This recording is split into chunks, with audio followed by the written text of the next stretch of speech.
How do you see a difference in Kawhi when he plays regular season versus the playoffs? Well, I did, yeah. I've had the luxury to see the difference, about his pace and just, how hard he goes, every single night. And so that's to be expected when you get to the playoffs. The playoffs, the energy, everything raises 2 or 3 levels. And so just excited, like I said, for our opportunity, going in pretty much healthy with everyone except for PG. And just excited for the opportunity to play against a good team. Ty, how do you see Kawhi kind of navigate the season in terms of being in and out of the lineup and dealing with that whole dynamic? Well, I just think it's more so than Kawhi, it's our whole team, our medical staff, just making sure that everyone's feeling their best going into postseason. And it's a fine line you got to walk, but just making sure that we're as healthy as we can be going into the playoffs. And so everyone right now, like I said, is feeling pretty good outside of PG, and we're ready to go.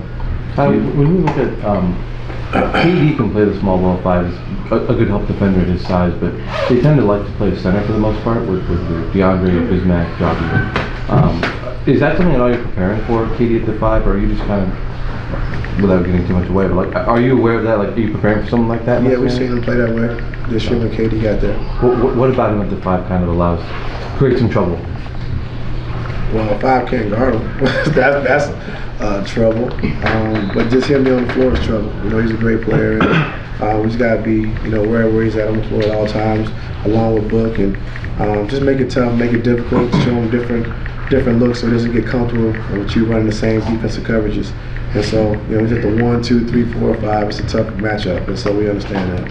See, you mentioned that he's not obviously, but seeing him on the floor, being able to catch and shoot at the very least, how encouraging is that as far as where he was when he got hurt 3 weeks ago? Yeah, well, it's encouraging, to see, especially from a nasty blow that he took. Thought it could be a lot worse than what it was. And so just seeing him be able to do some things and actually starting to feel better, that's good to see, because you don't want to see your players get hurt and get injured, and it could have been a lot worse than what it was. You see the schedule that came out, the cadence is quick, like every other day pretty much when the season starts, except for after game 4. As far as a potential return for Paul, does he need to clear some benchmarks? Does he need to practice? Is there something that you need to see before you would feel comfortable with throwing him out there in any series? Yeah, well, I'm not a doctor, but I mean, I really do lean on our medical staff, because, like I said, I think we have one of the best medical staffs, in the league, and so we're definitely not going to do anything to hurt PG. Even if he does try to come back and he's not right, then we're not going to let him go, because we're not going to let him injure himself and make it worse than what it really is. And so when he comes back, we'll make sure he's 100. We're close to 100% without being able to injure even more.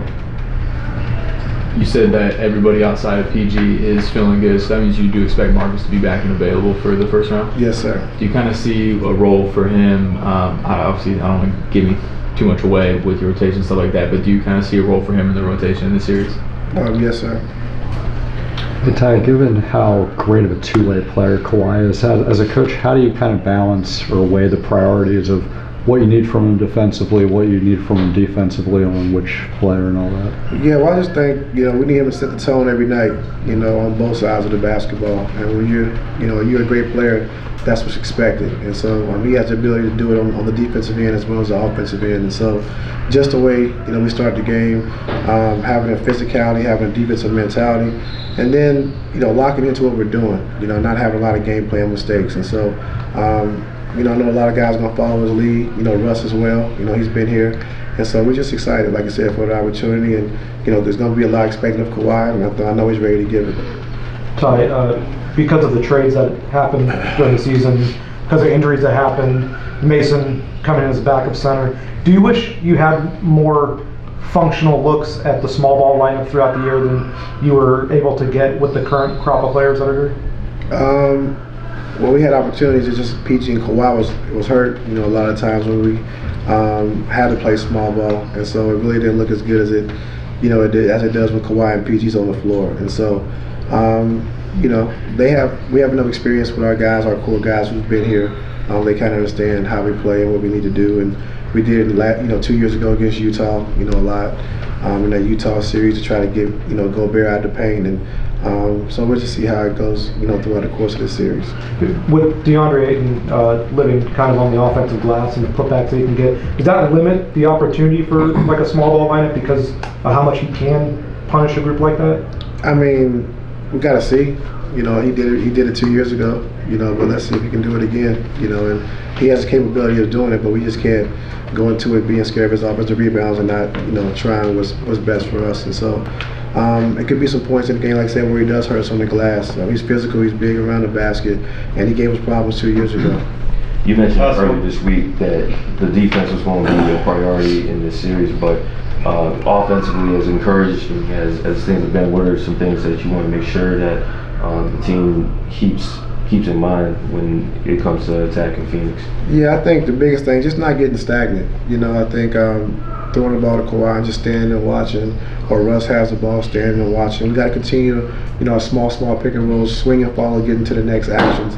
And, the last 4 or 5 games, we haven't really been good at that. There's been a lot of standing around, a lot of watching. So we've been working on the last 5 or 6 games, just continue to action. Once we call the play and that action is done, we got to continue to keep playing. Thank you. Thank you, sir. Let's get ready for Hoop Jab.